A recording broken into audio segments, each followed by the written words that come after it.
नोक्कर हो भन्ने कुरा प्रमाणित हुन्छ र बालेनको नोक्करलाई हामी टेर्नेवाला छैनौँ।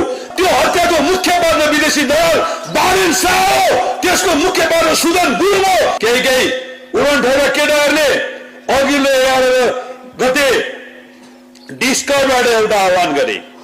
त्यो डिस्कभर भनेको त्यही बन्धन सोसल नेटवर्कको जस्तै 1 महिना अगाडि आज 29 दिन भयो अमेरिकाको कन्जर्भेटिभ सांसदका प्रवक्तालाई गोली हानेर मारेको निमित्त चलाएको एउटा नेटवर्क थियो, सोसल नेटवर्क। त्यो डिस्कभर यहाँ बालेन शाहले चलाइरहेका छन्, सुदन गुरुङले चलाइरहेका छन्, भिक्टर पौडेलले चलाइरहेका छन्, यहाँ कुमार बेन लगायतका अथवा केपी खनाल एउटा चिया पसल चलाउने केटाहरू यिनीहरूले चलाइरहेका छन् र यिनीहरू त्यसबाट आह्वान गर्छन् केपी ओलीको घरमा ड्रोन खसाल्ने, महेश बस्नेतलाई साफ सुटर खटाउँछु, स्नाइपर हामीसँग छ, यस्ता